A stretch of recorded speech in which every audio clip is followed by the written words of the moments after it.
Okie dokie. Episode 100. No. Well, yeah, 100 days of war, and barring 12 days of news coverage, plus the shorts, over 100 videos. Day 100, war in Ukraine. So other problems and massive stories, headlines of the present and the past and tomorrow. I had to stop at Greeley West Side Liquor for my Cokes and Smokes. And I got to go post up. You can follow the shorts on my YouTube page for bags and tags by authorities, arrests, pursuits, searches, seizures, etc. But for headlines, many of the things that I was saying in that first, again, we had 96 hours to turn this thing off. When it went to 100 hours, the exponential number of 10 starts to come into a heavy play. So 100 days of the war in Ukraine now guarantees a crisis in Ukraine no less than 2.5 years.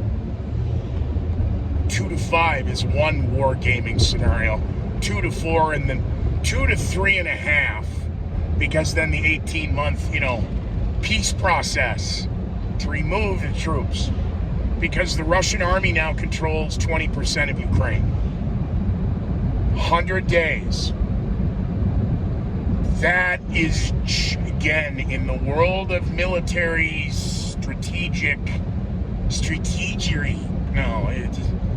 in the entire world of the military industrial complex, there's a group of guys who sit in a room and war game everything to death.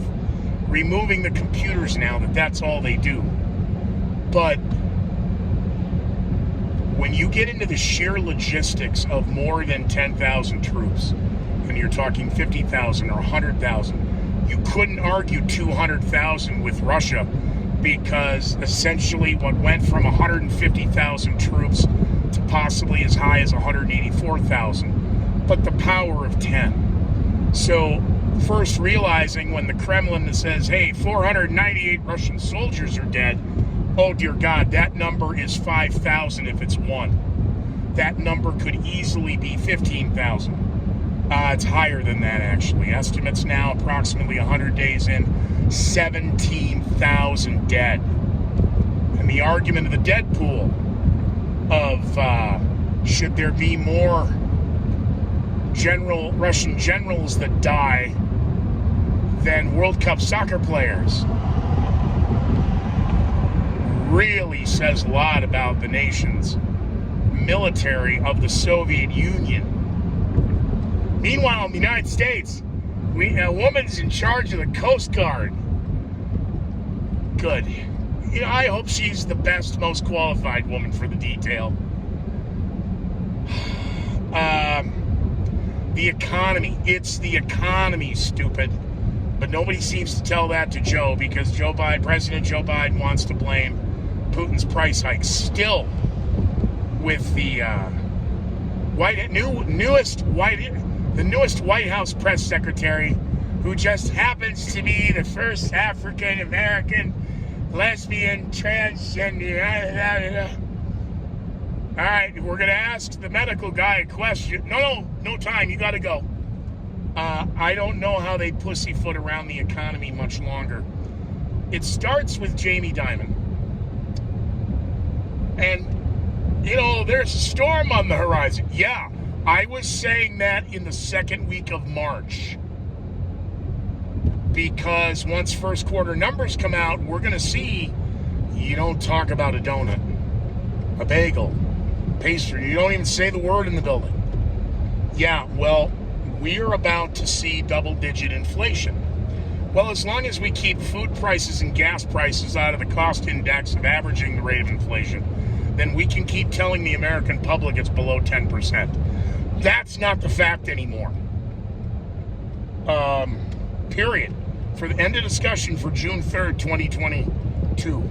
Happy birthday, Uncas. Happy birthday, Joe Lanier. I'm missing somebody. Happy birthday, Marilyn. There's somebody else in June.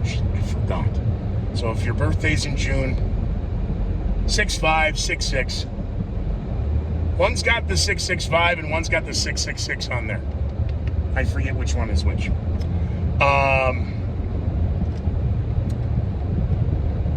Inflation, June 3rd.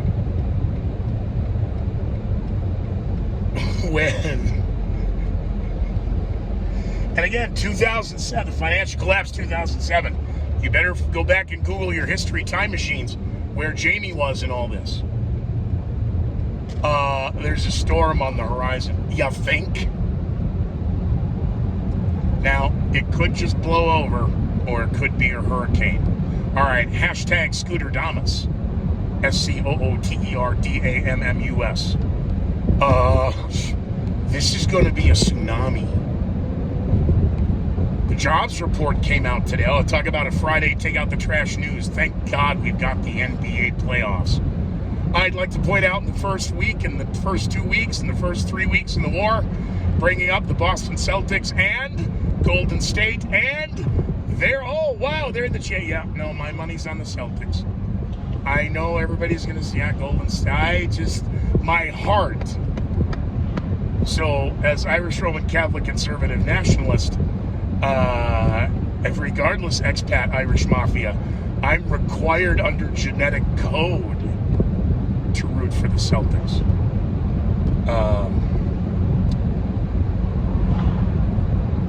The jobs numbers.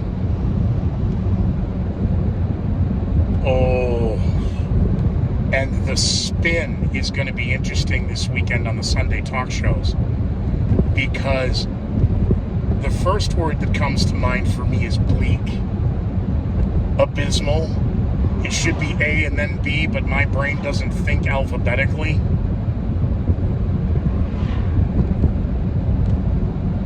Horrific.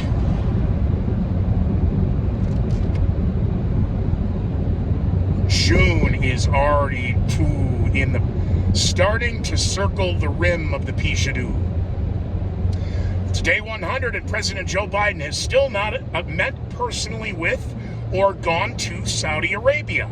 In the first 14 days of the conflict in the former Soviet Union and Ukraine, President Biden and the White House assured America that we were going to explore all venues when it came to because of the prudent price hike on the gas, which had been going up for a year, but now they were able to exploit this.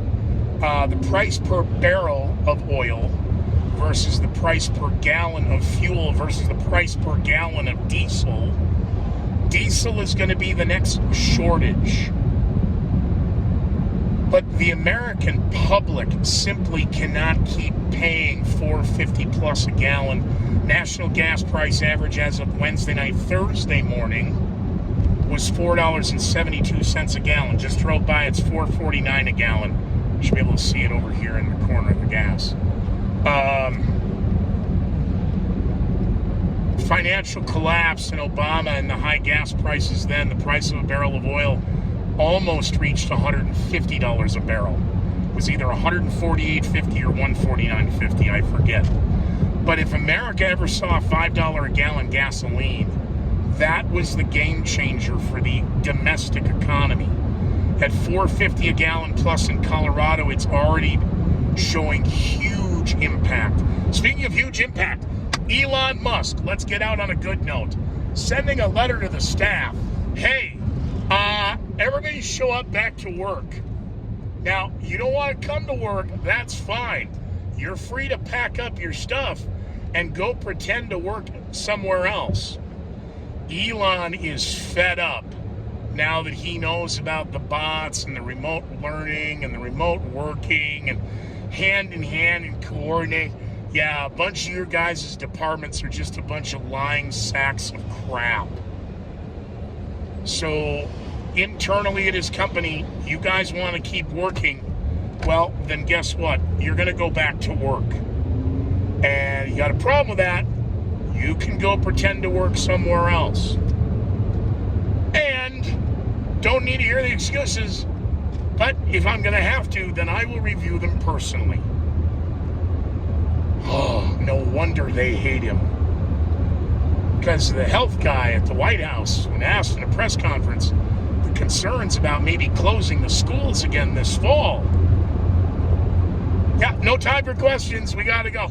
Oh, so what do you got coming up this fall that's a problem? Oh, the elections. I see. Because the gun grabbing and the gun control isn't working, is it? No, because if the money we'd spent, $500 million a day we're sending to Ukraine, in 100 days we've spent $50+ billion. Or is this Amber Heard money we've just pledged to send? We haven't sent him anything. All right, be well, be safe, Gotham. We'll see you soon on YouTube Live, and we'll see you in the shorts, and we'll see you in the funny papers.